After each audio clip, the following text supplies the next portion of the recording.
প্রথমে আপনারা এই তরকারিটা একটু ভালো করে দেখুন তো।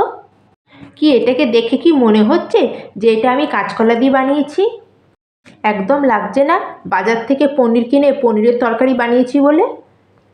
এটা আমি খুবই সহজে আর খুব কম সময়ে ঘরেই কাঁচকলা দিয়ে তৈরি করে নিয়েছি। যদি আপনারা এইভাবে একবার তরকারি করেন তাহলে যারা কাঁচকলা খেতে পছন্দ করে না তারাও আপনার কাছে চেয়ে চেয়ে খাবে। হ্যালো এভরিওয়ান, আমি অর্পিতা, ফ্লেভার উইথ অর্পিতার চ্যানেলে আপনাদের সকলকে স্বাগত। তাহলে চলুন শুরু করা যাক আজকের রেসিপি। যেহেতু আমরা এখানে কাঁচকলা দিয়ে পনিরের তরকারি বানাচ্ছি, তার জন্য সবার প্রথমে এখানে আমাদের লাগবে কাঁচকলা। তার জন্য আমি এখানে দুখানা কাঁচকলা নিয়েছি। তার জন্য আমরা কি করব, এখানে কাঁচকলার খোসাগুলোকে ছুরি বা বটি দিয়ে ভালো করে ছাড়িয়ে নেব। এখানে আমি দুখানা কাঁচকলা দিয়ে বানাচ্ছি। আপনারা যদি বেশি কোয়ান্টিটিতে বানাতে চান তাহলে দুটো কাঁচকলা থেকে বেশি পরিমাণে নেবেন। কাঁচকলাটা আমাদের ভালো মতো ছাড়িয়ে নিতে হবে যেন কাঁচকলার মধ্যে কোনো খোসা না থাকে। কাঁচকলার মধ্যে যদি একটু খোসা থেকে যায় তাহলে এটা খুব তাড়াতাড়ি কালো হয়ে যায়। কেটে নেওয়ার পরে এটা বেশি সময় আমরা বাইরে রাখবো না, সঙ্গে সঙ্গে এটাকে কাটার পরে জলে আমরা রেখে দেবো। জলের মধ্যে রাখলে কাঁচকলা অনেক লেট করে কালো হয়। আর এই সেম প্রসেসে আমি দুটো কাঁচকলার খোসা ছাড়িয়ে নিয়েছি আর এটাকেও আমি জলের মধ্যে দিয়ে দিয়েছি। একে আমরা পরিষ্কার জলে কাঁচকলাগুলোকে 2 থেকে 3 বার ভালো করে ধুয়ে নেব। কাঁচকলাগুলো ভালো করে ধুয়ে নেওয়ার পরে এখানে আমি ছোট মিক্সিং জার নিয়েছি। দুটো কাঁচকলার জন্য আমাদের ছোট মিক্সিং জারটা এনাফ হবে। আর আপনারা যদি বেশি কোয়ান্টিটিতে কলা ব্যবহার করে থাকেন তাহলে বড় গ্রাইন্ডিং জার নিয়ে নেবেন। এখন আমরা কি করব, এইভাবে ছুরি দিয়ে কলাগুলোকে কেটে সব গ্রাইন্ডিং জারের মধ্যে নিয়ে নেব। এবার এর মধ্যে সামান্য একটু জল দিয়ে এটাকে আমরা একটা ফাইন পেস্ট তৈরি করে নেব। এটাকে গ্রাইন্ড করার সময় আপনারা বেশি জল দেবেন না, আর জলের জায়গায় আপনারা মালাই বা ক্রিমও ব্যবহার করতে পারেন। আর এই দেখুন, এটাকে আমি একটা স্মুথ পেস্ট তৈরি করে নিয়েছি। এবার একটা বাউলের মধ্যে এটাকে আমি বার করে নেব। পুরো বাটিতে আমি এটা ট্রান্সফার করে নেওয়ার পরে এর মধ্যে দিয়ে দিলাম স্বাদ অনুযায়ী নুন। তার সাথে দিয়ে দেবো 2 ছোট চামচ ময়দা আর 2 ছোট চামচ দিয়ে দেবো এখানে আমি কর্নফ্লাওয়ার। এবার এটাকে আমরা ভালো করে মিশিয়ে নেব। আপনারা যদি বড় চামচ ব্যবহার করে থাকেন তাহলে এখানে 1 চামচ ময়দা আর 1 চামচই কর্নফ্লাওয়ার দেবেন। তো আমরা কাঁচকলা দিয়ে তরকারিটা করছি তাই কাঁচকলার ফ্লেভারটা আমাদের এখানে বেশি আসার দরকার, আর ময়দার যে ফ্লেভার আর স্মেলটা আছে সেটা কম আসার দরকার। আর এটাকে দেখুন আমি 1 থেকে 2 মিনিট ভালো করে মিশিয়ে নেওয়ার পরে এটা কত ফ্ল্যাপি হয়ে গেছে। যতক্ষণ এটা না এরকম ফ্ল্যাপি হবে ততক্ষণ এটা আমাদের মিশিয়ে নিতে হবে। এবার এখানে খাবার সোডা বা মিঠা সোডা বা বেকিং সোডা যাই বলুন, এখান থেকে 1 পিঞ্চ মতো দিয়ে দেবো। যে সোডাটা আমরা পকোড়া টকোড়া ভাজার জন্য ব্যবহার করি সেটাই। এতটুকুনি দেবেন, এর থেকে বেশি একদম দেবেন না। আর সোডাটা দেবার পরে এটাকে আমরা একবার আবার হালকা একটু মিশিয়ে নেব। সোডা দেবার পরে এটাকে বেশি মিশাবো না বা বেশি বাইরে রাখবো না।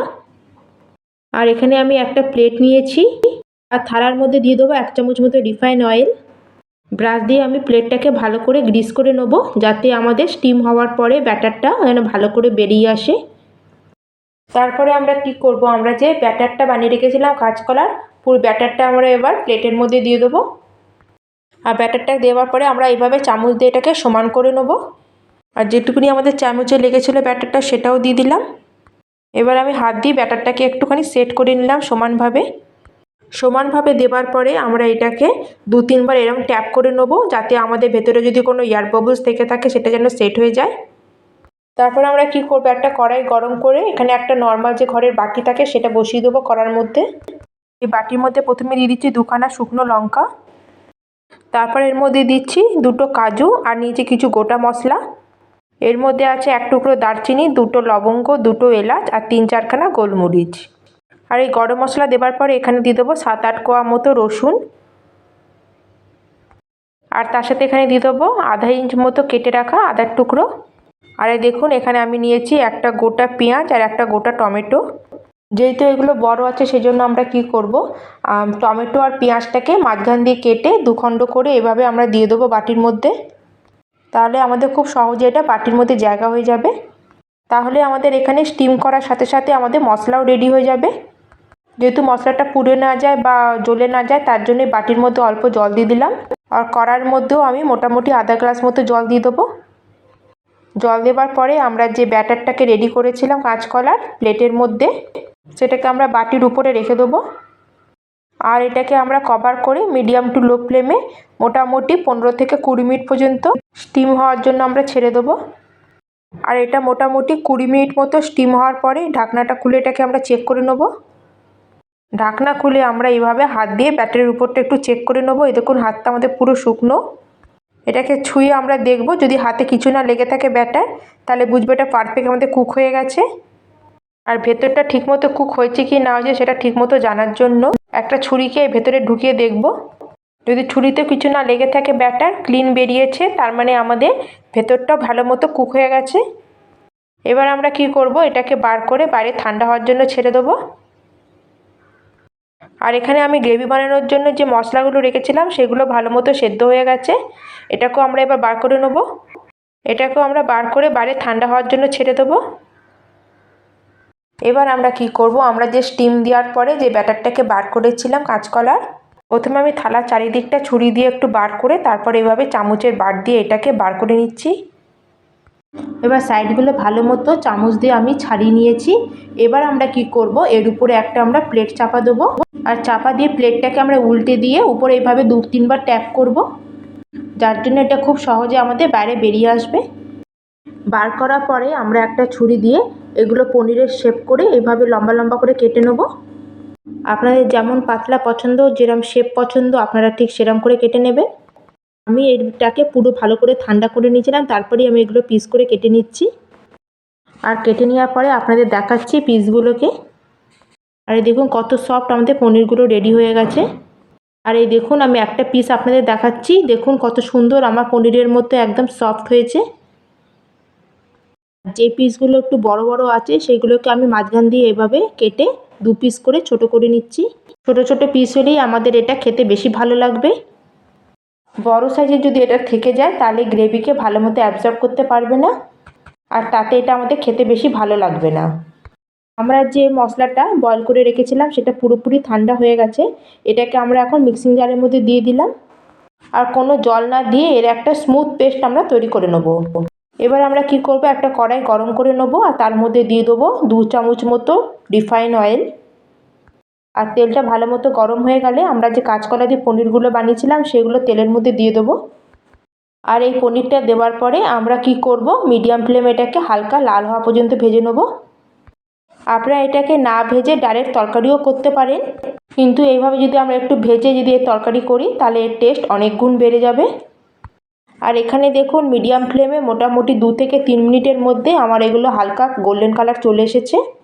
এবার এগুলোকে আমি উঠিয়ে নিচ্ছি আর একটা প্লেটের মধ্যে রেখে দেবো। আপনারা এটা এমনিও খেতে পারেন, এটা শুধু খেতেও খুব ভালো লাগে। এখন আমরা কি করব, ওই সেম তেলের মধ্যে আরও 1 চামচ মতো তেল অ্যাড করে দেবো। তেলটা ভালো মতো গরম হয়ে গেলে এর মধ্যে দিয়ে দেবো আমি 1 পিঞ্চ মতো হিং। তারপরে 2টো কাঁচা লঙ্কাকে এইভাবে কুচিয়ে আমি দিয়ে দেবো। আর আদা ছোটো চামচ এখানে দিয়ে দেবো আমি গোটা জিরে। এই সব জিনিসকে আমরা হালকা একটু ভেজে নেব। আর জিরেটা একটু ভাজা হয়ে গেলে এর মধ্যে যে আমরা মশলাটা পিষে রেখেছিলাম সেটা পুরো দিয়ে দেবো। এবার মশলাটাকে আমরা সব কিছুর সাথে ভালো করে একটু মিক্স করে নেব।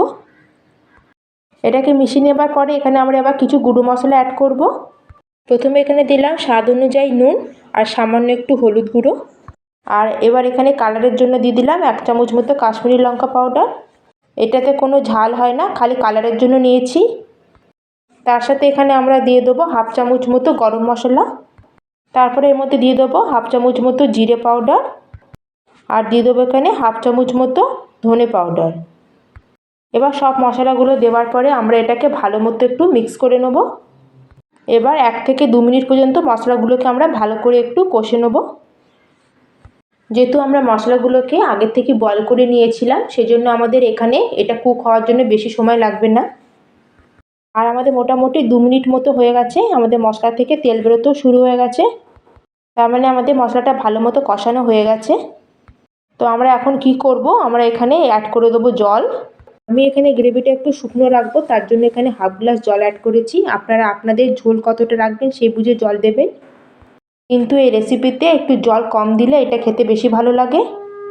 এভাবে জলটাকে আমি ভালো করে মশলার সাথে একটু মিশিয়ে নেব। এবার এটাকে আমরা মিডিয়াম ফ্লেমে মোটামুটি 2 মিনিটের জন্য ঝোলটাকে একটু ফুটতে দেবো।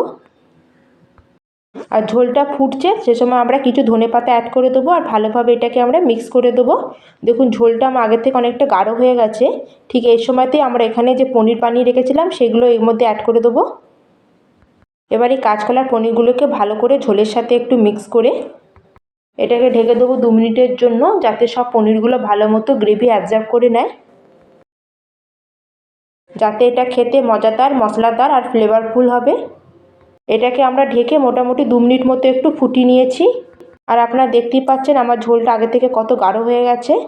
এটা ঠান্ডা হয়ে গেলে এটা আরও একটু ঘন হয়ে যাবে। গ্যাসের ফ্লেমটাকে অফ করে দেবো। এবার এটাকে আমরা গরমা গরম সার্ভ করে নেব। এটা আমরা রুটি, পরোটা, গরম ভাত সব কিছুর সাথেই খেতে পারবো। আশা করছি আজকের রেসিপি আপনাদের খুবই ভালো লেগেছে। আর যদি ভিডিওটা আপনাদের ভালো লেগে থাকে লাইক আর শেয়ার করতে ভুলবেন না। আর চ্যানেলের যদি নতুন বন্ধু হয়ে থাকেন চ্যানেলটিকে প্লিজ সাবস্ক্রাইব করে নেবেন। তাহলে দেখা হচ্ছে অন্য একটি আবার নতুন রেসিপি নিয়ে। জয় হিন্দ, জয় ভারত।